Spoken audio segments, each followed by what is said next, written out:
Good morning, everyone. I'm Nan Aaron, president of Alliance for Justice, and it is just a total pleasure to welcome all of you, women and men. It's what a great morning to be able to come and hear from one of America's great progressive voices and a true champion of justice, former Texas State Senator Wendy Davis. In addition to thanking Regina, I also want to thank Connie back there and Karen Zook for helping to organize this event.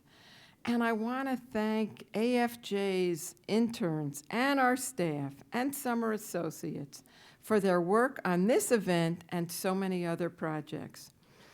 But this year, I want to single out one very special person on our staff.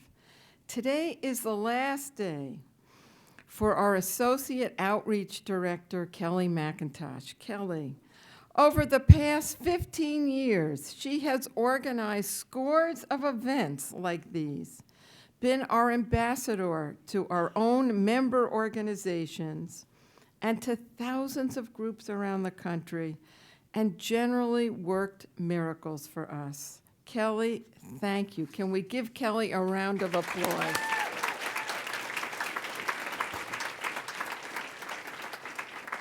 And Kelly has organized events for students like you all for years for us. Alliance for Justice believes that all Americans have the right to secure justice in the courts and to have their voices heard when government makes decisions that affect all of our lives. Alliance is a national association of over 100 public interest civil rights advocacy groups. These members are committed to progressive values and the creation of an equitable, just, and fair society. We fight to advance core constitutional values, preserve human rights, and ensure access to the courts for all Americans. Our work takes many forms. We encourage civic engagement and strengthen the ability of nonprofit organizations to be courageous, aggressive, and as effective as they possibly can. We work hard to break through that never-ending pattern of obstruction in the Senate so that President Obama's judicial nominees get a fair hearing and a final vote. And we do everything to make sure that the president's nominees are drawn from backgrounds that represent the full personal and professional diversity of the country and our legal profession. We're engaged in the long fight to counter the growing attacks on women and workers' rights, voting rights, and drastic restrictions on the ability of everyday people to use the court as an instrument of justice. As part of our efforts to increase awareness and stimulate activism, we release a short film every year at the end of August. 2 years ago, we looked at the national battle over reproductive justice in our video called Roe at Risk. A certain former state senator from Texas is featured. It's available online at www.roeatrisk.org, and there are DVD copies of it today. And in the months ahead, we'll be focusing on how the Supreme Court has threatened the rights of working Americans. In particular, how they've undermined our right to band together and bargain collectively for decent wages and working conditions. There will be much more on our website about this film. I hope not only that you look at this documentary, but come September, you arrange screenings of it on your campus, invite panelists to speak, tell your friends about it, and take action. Remember one thing, there will be, by 2018, 4 justices in their 80s, which means that the next president, Republican or Democrat, will be choosing not just and directing the future of the country, but also directing the future of the Supreme Court, not just for 4 years, 8 years, but for decades to come. And now, I am so thrilled to introduce one of our interns, Amanda Swenson, who will introduce our guest speaker. Amanda.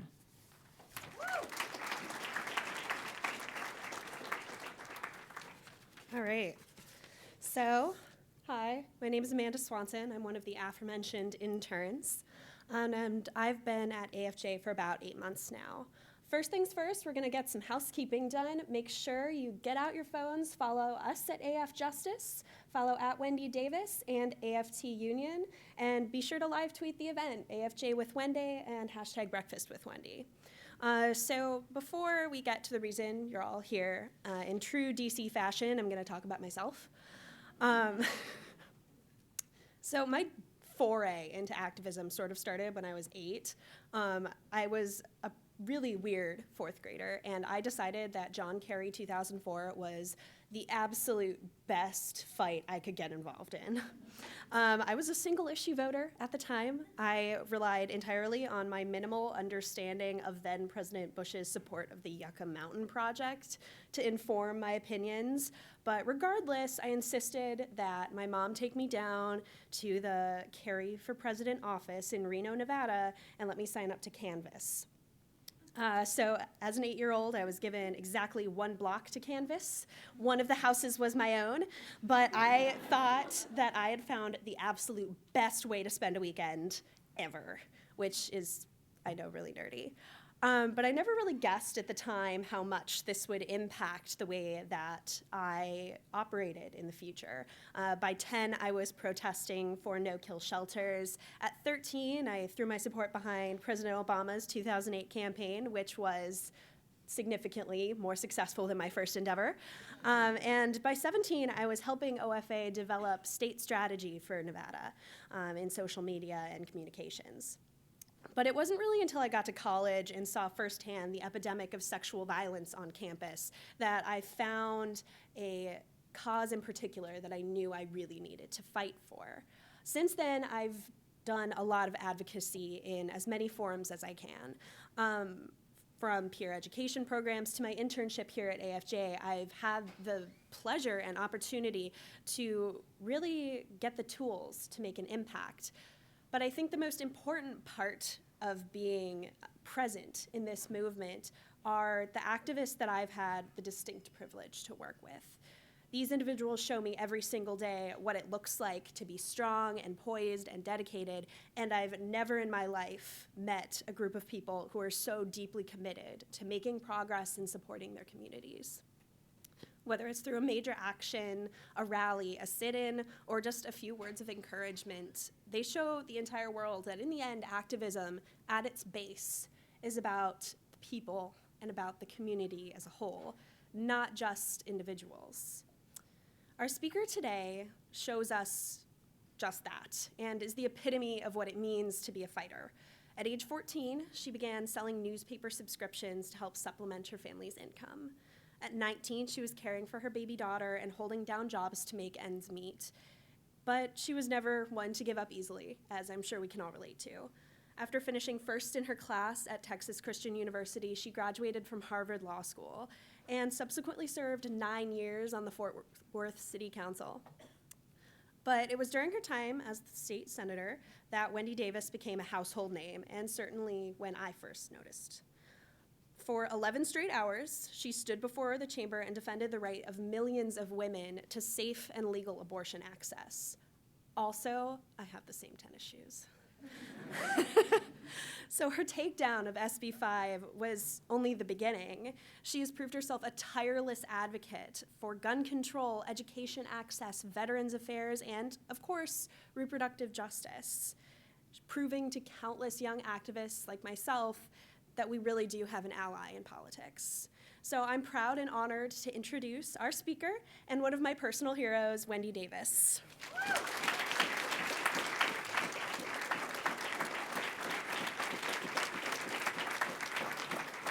Good morning. I'm so delighted to be here at AFT, and I have to give a shout out to AFT because they were incredible to me through my career as a state senator and in my gubernatorial run last year. Unbelievably generous and supportive of what I was hoping to do. And I hope as you think about organizations like AFT and you hear and you will through your careers and whatever it is that you choose to do, there's an attempt out there to make teachers the bad guy. Have y'all noticed that? And of course they're not. And neither are unions, and certainly not unions of teachers who are fighting to make sure that teachers get the kind of respect that they all deserve. So let's give a round of applause to AFT and thanks for what they do.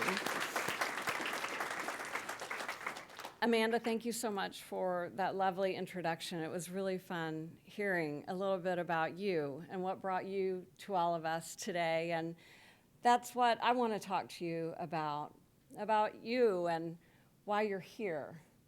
You have chosen, of course, to do something with your summer other than lounge around. And you may not have even admitted this to yourself yet, but you are, no question about it, the future leaders of this country. You bring with you ideas, big ideas, and vision. You bring intelligence and passion and heart, and you bring hope.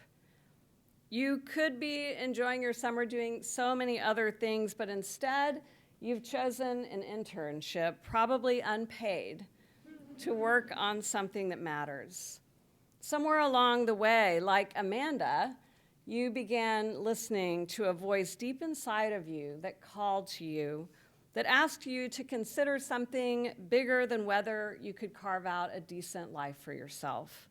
Something that called you actually to understand that you won't feel satisfied with a decent life, knowing the obstacles that so many others face in having it for themselves. A chance at a better tomorrow. That's what it's all about. That's what it's all about. And for most of you, regardless of how humble your beginnings were and regardless of your struggles, you've come to a place where you can feel fairly assured that a better tomorrow awaits you. But you can't forget all the rest, can you?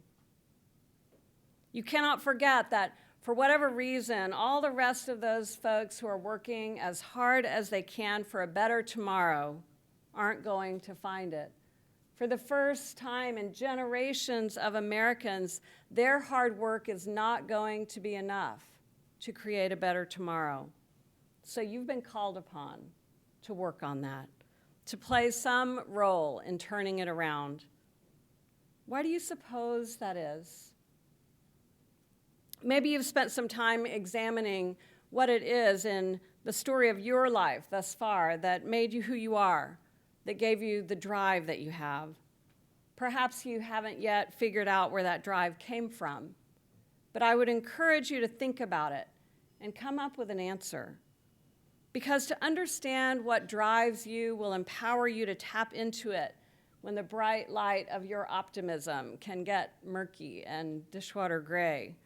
And I can promise you, there will be those moments when your belief that you can make a difference will falter, but you will not succumb. Discovering what drives you will also help when you're trying to find common ground with someone who's on the opposite side of an issue or cause from you. One of the most valuable classes that I took in law school was a class called the Warren Court. And in that class, we were invited not just to think about precedent-building decisions, but instead to consider the people behind them, to consider the experiences that made them who they are. Who were these 9 white men on Earl Warren's Supreme Court who made pivotal decisions to end school segregation and interracial marriage bans and so many other controversial decisions against the backdrop of hostile state legislatures throughout much of the country? How did Earl Warren put together a unanimous decision to do those very difficult things? His example showed us the power of tapping into our shared humanity, which he was able to successfully achieve with his colleagues, though admittedly some were harder than others. With each of them, he worked to step into their shoes, to understand them, to find ways to draw from them the core beliefs and values that would help them arrive at those difficult decisions, appealing to their common and deep-seated sense of human justice. His own sense of that, of course, followed from his decision as California's governor to issue the order interring citizens of Japanese descent during World War II. He later wrote about the impact that that decision had made on him, seeing the human toll that his actions had taken, with families being torn apart and stripped of their dignity. He never forgot visiting them in those internment camps, and it formed a deep part of who he became as a Supreme Court justice. There seems to be little room for that kind of common sense approach in the political arena today, that ability to find common ground, to appeal to each other's shared sense of humanity. But I still hold out hope for it, and I hope that you do too. It's worth fighting for, if for any reason, because the policymaking that has flowed from politicians that have been elected in gerrymandered, voter-disenfranchised states like mine in Texas has taken a particularly hard toll on women. A little insight on me, as Amanda said, the shoes that I walk in. I was one of those women whose life could be completely derailed by a flat tire on my car. I know the fear of sitting in the dark, wondering how I would cobble together the money to turn my lights back on. And I know that when lawmakers are indifferent to, or in some instances outright hostile to, creating a level playing field for women and their families, communities across this country suffer. Wage stagnation, income inequality, lack of access to child care, lack of access to educational opportunities, lack of flexible work time, these issues hit women particularly hard. Add to this the fact that women are being stripped of their ability to exercise their constitutional rights to reproductive autonomy, and the injustice grows. So the stakes are high, which makes it all the more important for us to follow the example set by Earl Warren. I think we need to find the resolve to come together and find that common ground that appeals to something beyond ourselves and compels us to stand up for each other, and not just to stand, but to stand in each other's shoes. In fact, it was a little over 2 years ago, after having been fitted for a catheter in the early morning hours of June 25th, that I rushed out of my Austin apartment with a pair of running shoes in my hand. Later that morning, I would find myself wearing them on the floor of the Texas Senate with the words, "I intend to speak for an extended period of time on the bill," coming from my mouth. A pair of shoes that would come to represent the power of standing for our beliefs. And when I travel the country now, inevitably, someone will look down at my feet and ask, "Where are your pink shoes?" Those shoes, like those worn by hardworking folks every day throughout this country, tell a story about who I am, just as did the well-worn pair of pumps with nails protruding through the heels that I wore as a young single mom working 2 jobs to get by, just as did the shoes that my 6th grade educated 15-year-old grandmother wore as she rode across the Texas Panhandle, holding the first of her 14 children in her lap, sturdy, low-heeled leather lace-ups that she had borrowed from her mother to get married in when she was only 13. Or the story that my own 9th grade educated mom's white orthopedic comfort shoes told of her when she was a single mom raising 4 children, working in a low-wage fast food job and barely scraping by. Those remarkable women, my mother and my grandmother, like so many mothers and grandmothers in this country today, slipped on or laced up their shoes, fixed on a singular goal: to create a better opportunity for their children than they each had. So when I think about the battles that we are engaged in today, whether they are about voting rights or reproductive rights or criminal justice reforms or LGBT rights or economic justice or making sure that we have good folks on the bench to make decisions that reflect us all, I find myself thinking about the people who are behind all of those fights, the people who get us up out of bed each morning, even when we've been knocked down the day before, because we know that they're worth fighting for. I think about their shoes, and I think about the need for us, Earl Warren style, to put our feet into them. Somewhere in America today, someone's daughter, a 15-year-old young woman wearing a dingy pair of sneakers that have long since ceased to be white, will double knot their gray laces knowing that she'll be running around all day. She will rise before daybreak, feed and dress her months-old baby son.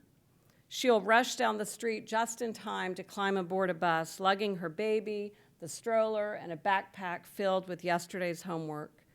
She'll get off the bus, drop her child at daycare, and then run to catch a second bus, which will take her to her dropout recovery high school. In the evening, she'll do the whole thing in reverse, day after day, because she knows that getting an education is the only way to create a better life for herself and her son. Somewhere in America today, someone's mother, wearing black orthopedic shoes and the uniform issued by her employer, will clear the dishes from the dinner table tonight where her children are bent over their homework. In a little while, she'll climb in her car and her body will tense up as she prays that the motor will turn and start, and she will be on her way to her nighttime waitressing job at a 24-hour diner where she'll work for a guaranteed $2.13 an hour and hope for a better night of tips than the previous one. She'll put up with a lot for that to happen, even the occasional customer who treats her like she is an item on the menu. And when her shift is over, she'll return home to her sleeping children, now her turn at the kitchen table where she'll bend over a stack of bills, wondering which she can pay. Somewhere in America today, someone's sister, an 18-year-old young woman, her heart filled with dreams of attending college, wearing no shoes, her bare feet up in the stirrups of a gynecological table, will listen as a doctor glides a sonogram wand across her tummy. She'll avert her eyes from the monitor, but she cannot tune out the sound of the doctor's voice methodically describing, as required by law, the development of fetal limbs, heart, and skull. And when the doctor finishes, the young woman will dress. She'll put on a pair of sandals before heading home to wait out the prerequisites of the law until she can come back the next day and follow through with a decision that she had long since weighed and made. So, my fellow fighters for justice, and I know you all are, let's remember that behind our lofty ideals are people. Let's never forget that. People whose shoes we need to stand in. Not long ago, I was privileged to hear two women give testimony to the power that we gain when we set aside our differences and we work with each other and see each other through the lens of a shared experience. Robbie Damlin and Bushra Awad are unlikely friends. They are mothers on the opposite sides of a bitter conflict between their respective homes of Israel and Palestine, and they have both lost sons to the conflict. In their shared grief, they have forged an amazing friendship, one which gave them the resolve to turn their private tragedies into a force for change. When I heard them speak at the Women in the World conference earlier this year, I couldn't help but notice their footwear. Each was wearing a pair of black and white high-top tennis shoes, a recognition that despite their vast cultural differences and warring factions, they share a common bond. They are quite literally now wearing each other's shoes. I think we should strive for more of that today. We do see it from time to time.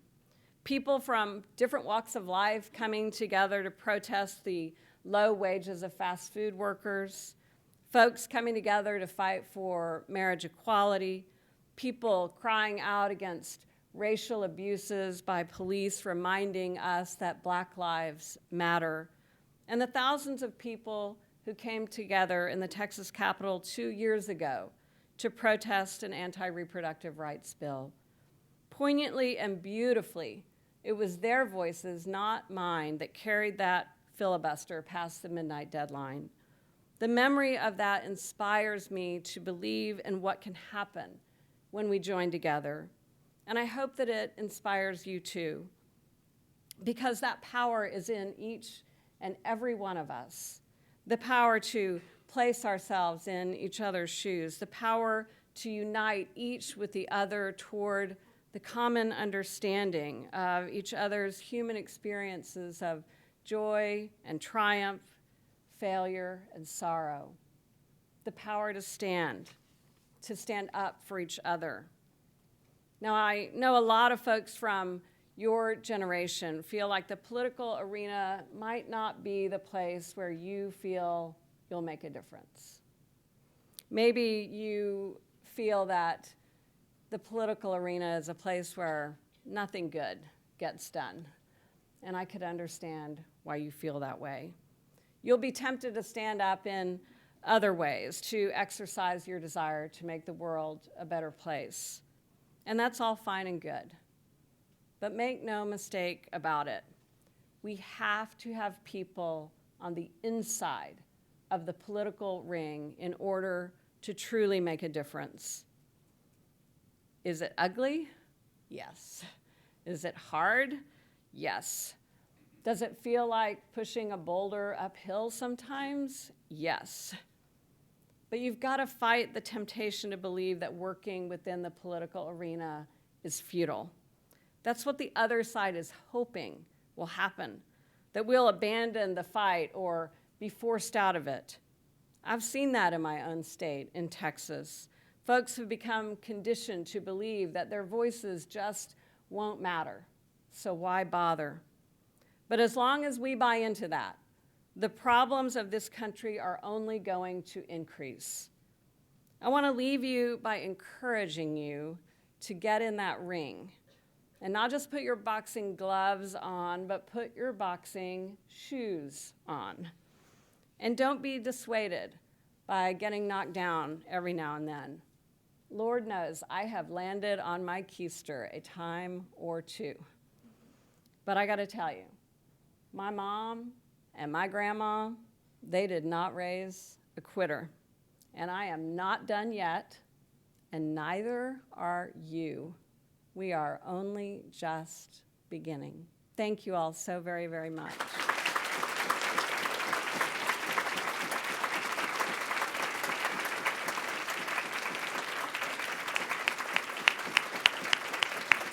Thank you. Thank you so much, Ms. Davis. Thank How you, inspiring. Kelly. And thank you also for offering to stay with us a little while longer to take questions from the audience. If there are individuals who have questions, we have 2 mics here in the room. I encourage you just to go ahead and line up at the mics.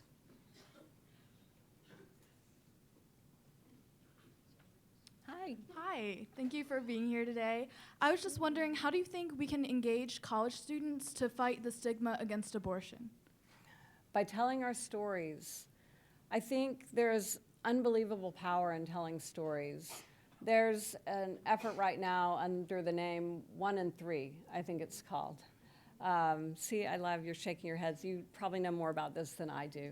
But it's doing a wonderful job of removing the shame and the stigma from abortion, inviting people to come out and tell their stories. The day of my filibuster, I think one of the most powerful things that really engaged people who were watching was the telling of stories. People who'd had their own experiences with abortion and who understood how important and precious the protection of that right continued to be. So have that conversation.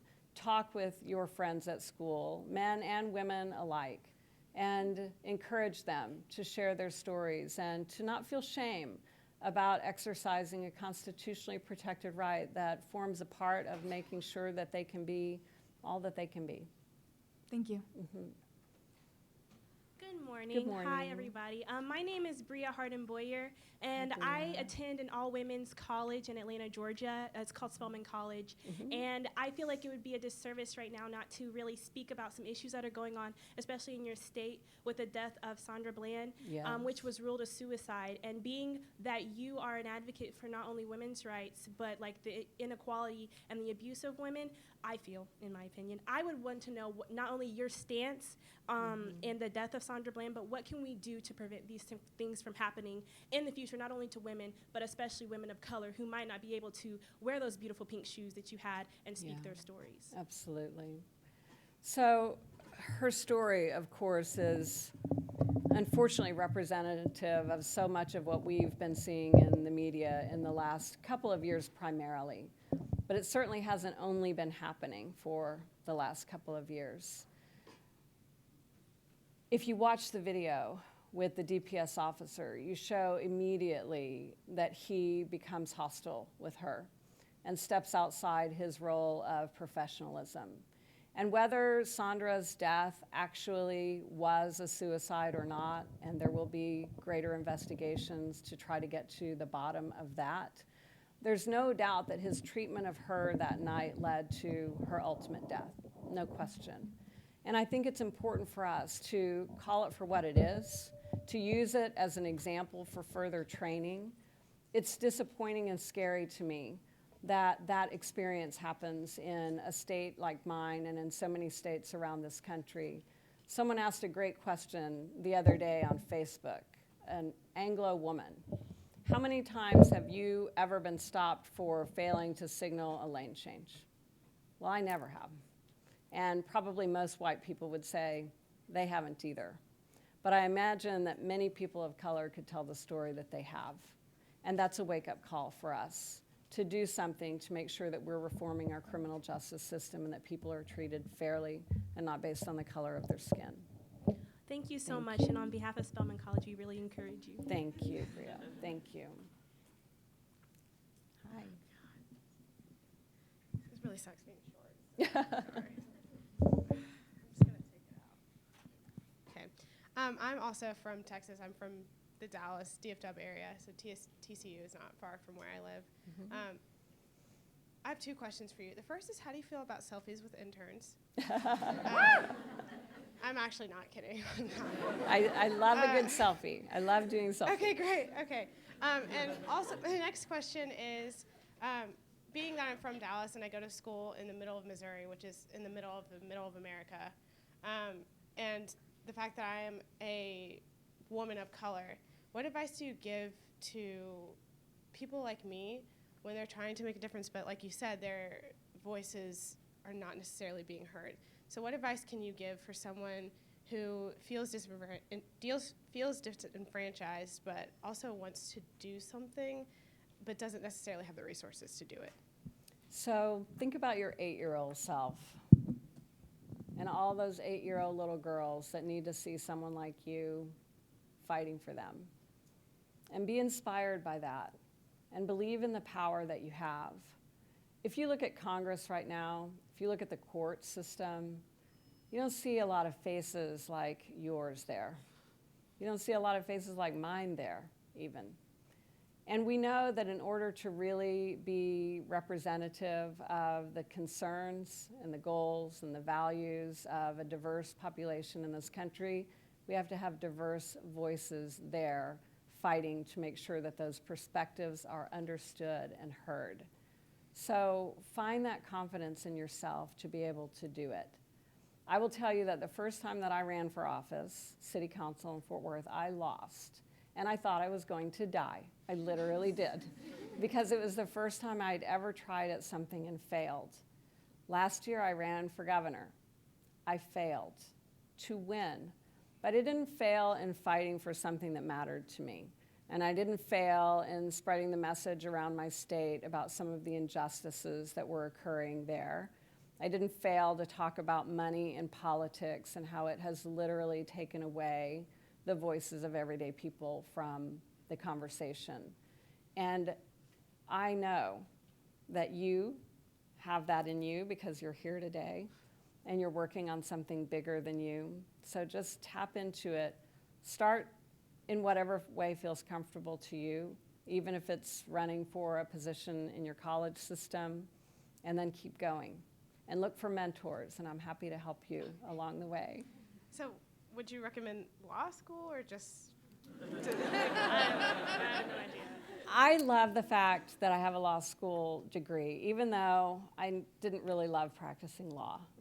I just felt like I learned so much through that experience about being analytical in my thinking and hopefully having the ability to articulate my thinking well. So I would encourage anyone who's considering a career in public service that law school is a great place to start, even if you don't have a burning desire to practice law. Okay. Yeah, Thank you. you're welcome. Speaking of law school, my name is Georgia McLean. I am going to be a third-year law student at William & Mary Congratulations. in Virginia. Thank you.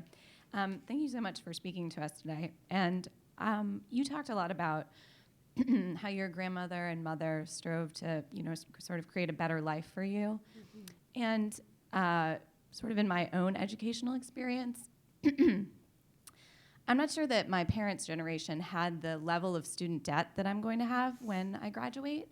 I consider myself lucky to have under $250,000 in student debt after 7 years of school. And I went to law school to be an advocate, to serve in public interest. And with that level of debt, it's almost impossible to do what I really want to do, Right. and be able to afford to live and do really anything. So how, as young people, can we sort of advocate for reforming that system of really burdensome debt without making it sound as if we're just complaining? I don't think anyone feels like you're just complaining. I really don't. And I'm sure if you took a poll in this country today and you asked people how they feel about the spiraling costs of getting a higher education, you would find near unanimity in the belief that it has gotten far too expensive and out of reach of everyday Americans.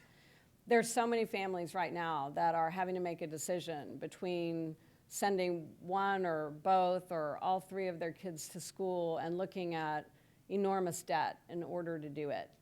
So let's take a step back and figure out how we got where we are. We got where we are because the leaders who have been in power have failed us in terms of making sure that college is affordable.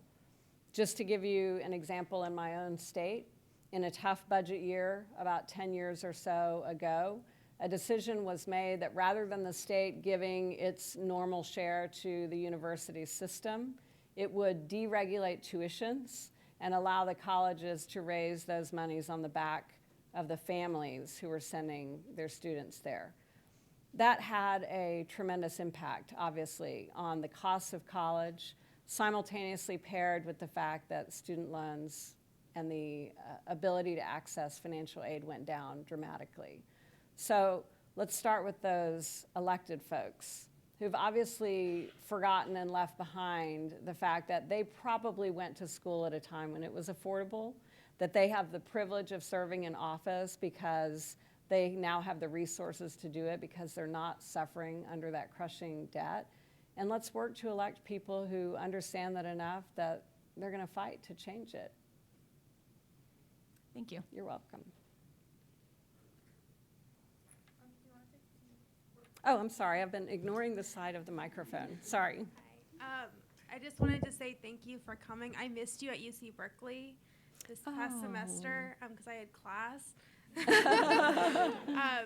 But it's awesome. Go Bears. I loved that you went, and I'm so glad I get to meet you now. Thank you for shaking my hand and everything. What you said really touched me. I'm like on the verge of tears right now. It was so empowering. And I just had a question. What is the biggest advice you could give someone who wants to run for office in the future? Do it.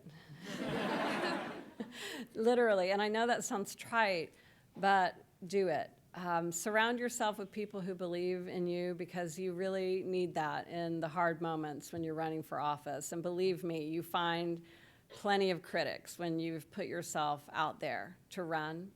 But there's so much reward in it too. And even if you don't succeed when you first try, you gain from the experience. So don't be afraid of it.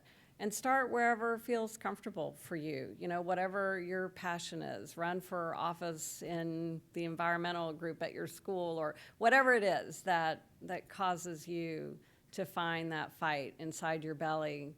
That's what you need in order to really be able to withstand some of the difficulties of running for office. But it's so worthwhile. Well, thank you And we so need much. you. Thank you. I'll go back over here while you're adjusting that. Hi, my name is Michelle. Thank Hi, you so much for Michelle. being here. My question revolves around the smear campaign this past few weeks against Planned Parenthood that we've seen. Yeah. And I think, you know, they're very, like, it was very heavily edited videos, and a lot of people were still uncomfortable. And so I think Republicans are using that to try to like push something through Congress to defund Planned Parenthood, which just provides so many important services and really frustrates me. And I think, or my question is, what do you hope to see from Congress, and then how do you think that us as individuals can contribute to protecting the organization? So I'm really encouraged right now that for the first time in a long time, reproductive rights organizations have come together. There's I think it's called All in All campaign, that is working in a proactive way to advance reproductive rights for women. And the first mission is to end the Hyde Amendment, which of course means that federal funding cannot be used for abortion services, even though it is a necessary part of women's health care, and even though it's created a situation where women who are in the haves column have access to reproductive rights while women in the have-nots column do not. That's encouraging.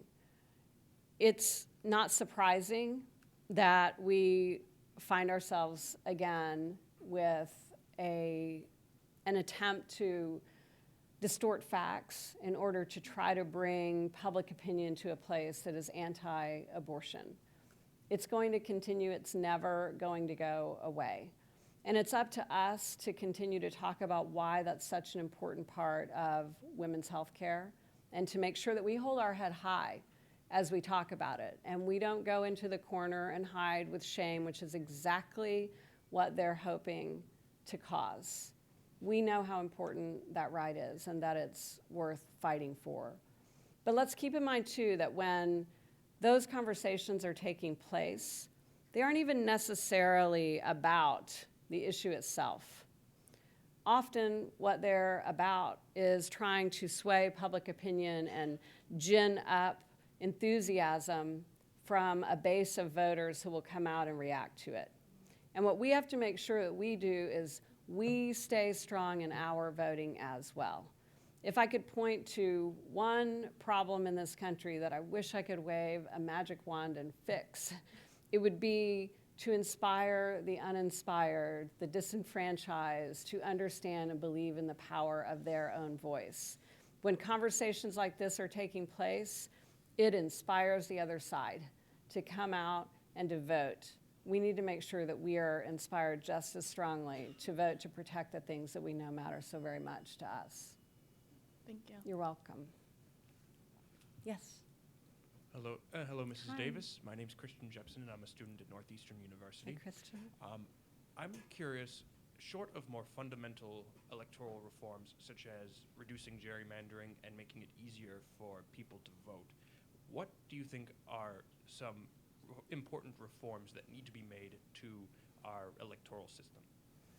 In Texas, we've tried for some time to do what the Supreme Court just upheld as allowed. and that is to create bipartisan, independent redistricting committees. Redistricting is the root of all evil. It truly is. Because through redistricting, it creates that disenfranchisement that I was talking about a moment ago. If you live in a place where your district has been drawn so that your voice will be counted out, you learn to believe that going to vote just doesn't matter. And even when your vote would count in a statewide election, for example, where gerrymandering doesn't have an impact, you've become conditioned to not participating and you don't participate. It's been a strategic and well-executed plan by the folks on the right, and it has skewed, unfortunately, the election of people whose voices are not reflective of so many of the folks that they represent. In my home state of Texas, where we have 27 million people, a little over 600,000 people elected one of our current US senators because they showed up in a primary and they voted. And there was no corresponding turnout in a general election to say otherwise. Now, does that person represent the 27 million people's perspectives in my state? No. Does he represent well the 600,000 people who showed up and voted for him? Absolutely. And so if we want to cure all of the problems that we're facing right now, number one, we've got to make sure we have good people running for office who inspire folks to believe in them and what they're going to do. And we've got to work as hard as we can to get beyond this voter apathy and get people to turn out. But it starts with redistricting, and that starts with neutral panels that draw districts at every census, after every census. Thank you. Hi, wonderful pleasure meeting you. Pleasure too. being here as well. Wonderful opportunity. And so my name is Dylan Allen. I'm a student at Rollins College down in Florida, right in Orlando, where we see many injustices all the time in Florida. Rick Scott's a great guy. Great guy. Love him so much. But being the area next to one from Miss Anthony and Trayvon Martin cases, I see all the time a lot of different injustices. And I'm seeing things like Sandra Bland, and I want to be able to take it outside of the Facebook realm that I'm looking at and sharing it with others. I want to be able to take it outside to actually work with the root of the problems, with educating police officers, with getting more the community involved in these decisions, helping police officers to make sure that they are getting a very diverse atmosphere so that they're not being stuck to their prime privileges and lack of experiences. My point being is that I want to try and prevent more cases like Trayvon Martin, Mr. Brown, Mrs. Bland. What can I do, though, beyond that? One thing my mom suggested was that many municipalities offer advisory boards for police police commissions. That's right. But other than that, I'm very lost and I'm very ignorant in what a normal citizen can do to change the scope and the culture that we're seeing to become more and more prevalent in our nation. So sometimes we get overwhelmed and we want to solve the whole big problem all at once, right? But it helps to start where you can have a success and build upon that and build upon that. And your mother gave you great advice. I was about to tell you the exact same thing. Go to your local police community and see about, if one does not exist, working to create some sort of an advisory panel, committee, that will look at the acts and practices and training of the police officers in your community and see what you can do to make sure that there's a greater sensitivity and better training. But again, not to be repetitive, it all goes back to who we elect, right? Because who we elect will ultimately be making these decisions, whether they're city councils or county commissioners or state representatives or Congress people. They're the ones who are making the decisions. It's fascinating to me to watch how quickly the issue of sanctuary cities spiked, went to Congress, got an immediate action. Think about that. Talk about wanting to solve the big picture all at once. An incident created an awareness, created a reaction, created an immediate response at Congress. If we had the right people representing our perspectives in Congress, the same thing would happen when a Trayvon Martin situation occurs or a Sandra Bland. There would be an incident, there would be a response, and there would be a reaction. But unless and until we put people in those offices who are reflective of the concerns of everyday folks in this country, we're not going to see the kind of response that we want. But work one at a time, individually, where you can, to make that difference. It really does matter. Thank you very much. Thank you. And run for office, please. Hi, thank you for being here. My name is you. Lena. I'm a incoming freshman at NYU. So I wanted to address like a very major issue right now, the treatment of undocumented immigrants, specifically trans undocumented immigrants. The situations and conditions they are put in are very much dehumanizing. Do you have any plans of addressing that issue through legislation or any other forms of action in the future? Well, I certainly hoped to in my state, and it was one of the primary reasons for my run for governor. You know, Texas has quite a reputation in terms of undocumented immigrants and the way immigration is politicized there. You probably saw that Donald Trump went to the border of Texas yesterday. Yeah. It carries its own unique brand of being politicized in order to gin up sentiment and turn out votes. So once again, when we know that these issues gin up the other side, we've got to have an equal response or better response than that. If we aren't electing people to make sure that we are treating fairly the undocumented among us, we're going to continue to see these problems. Thank you. You're welcome. Hello, thanks for giving me this time. First of all, I'm gonna introduce myself and tell you where is my accent from. Originally, I'm from Democratic Republic of Congo, but I've lived in Texas for 5 years. I go to TCC, Tarrant County College. Oh, you did? Yes, That's ma'am. where I Thank you. started too, Tarrant County College. Thank you. I'm here in DC for the summer with the Fund of American Study. I'm actually interning at National Immigration Forum. It's just across the street right here. Excellent. Those are the people who informed me about this event, and I'm glad to be here with you guys. I have a question, and I will need some thoughts and advices from you. I am living in Fort Worth, and I do know if in Fort Worth, in Dallas-Fort Worth, we do have a huge community of Africans who have moved here for more than 60 years, and some of them have become even US citizens.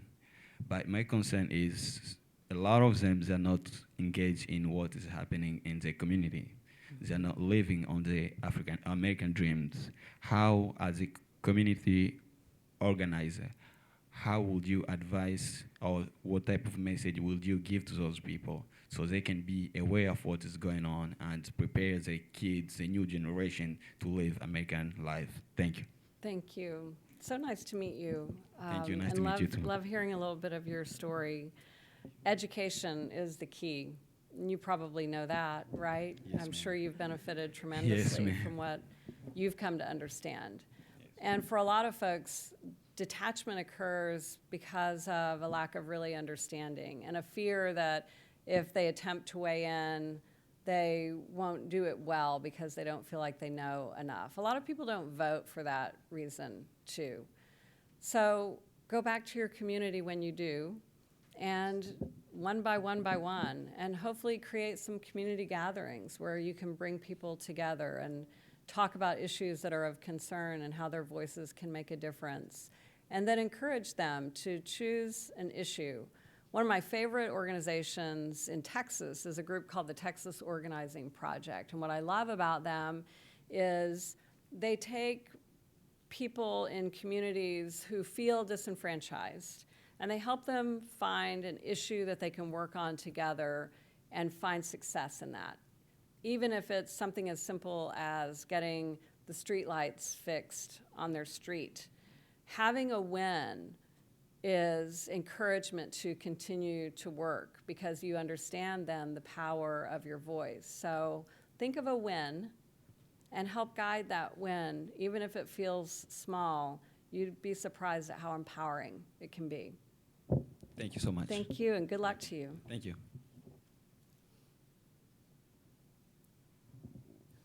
Hi, my name is Alex O'Brien. I work for Representative Brad Ashford of Nebraska. And my question is, I'm an intern, so I'm answering phones all day, every day, and which I love.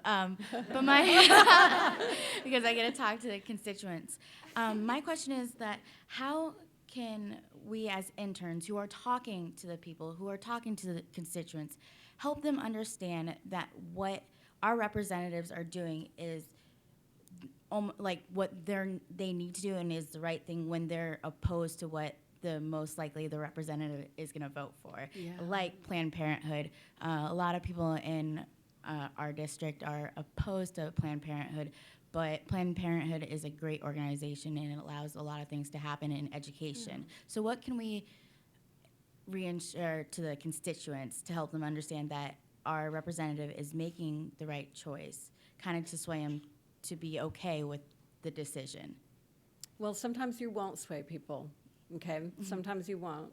The best that you can do is try to educate them on where your representative is coming from, whether that's a deeply held belief in the constitutional protected right to reproductive decision-making, whether it's because he understands and appreciates the incredible work that Planned Parenthood does in making sure that women have contraceptive care so that they don't face an unplanned pregnancy, making sure that women who don't have health insurance have access to cancer screenings and other life-saving counseling and screenings that occur at Planned Parenthood. The best you can do is try to educate them softly, not combatively, on how and why it is that your member is voting and believes as he does. And hopefully, even if they don't agree with you on the phone, you've planted a little seed that makes them think twice about their position. All right, thank you very much. You're welcome. Hi, my name is Aisha. I'm a graduate student at the University of Georgia, but I'm interning for Congresswoman Sheila Jackson Lee from Texas. Oh, she's a badass. She is. And I really enjoy working for her. My question is, how do you suggest getting organized with different minority communities to address some of these issues? Obviously, the American Muslim community has been disenfranchised very many times. The Hispanic community, LGBT, different minority groups. How do you suggest we gather them together to face some of these issues that we see every day in our communities? Inviting them to do it, inviting them to gather. I found in my campaigns that I've run that going to churches is a great way to talk to people. It's a great place to find a myriad of folks from the community, different socioeconomic and ethnic backgrounds who are there together to talk to them in that situation. And hopefully you can find a way to bring people together like that. Congresswoman Sheila Jackson Lee is a powerful speaker, and she does an incredible job of inspiring people, and she spends a lot of time in her church community doing that. So follow her lead and ask her how she's done it in her community, because I think she's done a particularly good job of bringing diverse perspectives together and helping them understand their common interests in electing representatives that will listen to them and fight for them. All right, thank you. You're welcome. Okay, so before I go, I want to say something to the women in this room. Now, the young men in this room probably came in here with a little bit more of a, yeah, I'm going to run for office one day, right? Women, grab that part of yourselves, okay? And do not for a moment believe that you are not qualified or that someone else is more qualified or you're not quite ready. You're going to have your kids first. You're going to be successful in your career. No. Believe in yourself, because we need you. Women in this country need you. And you all are very special, or you wouldn't be here. So own it, and please do something with it, all right? Thank you very much for having me.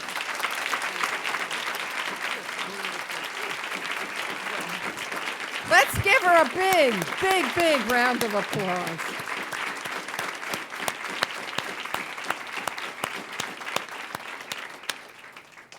I see a selfie going on over here.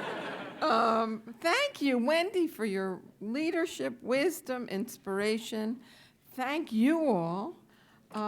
Give us a call when you're running. We'll help you. And go forth, do justice, and we'll see you here maybe next year. And in the meantime, stay tuned for our film. You will love it. You will love it. And we hope you show it on your campuses. Have a good rest of your summer. Thank you.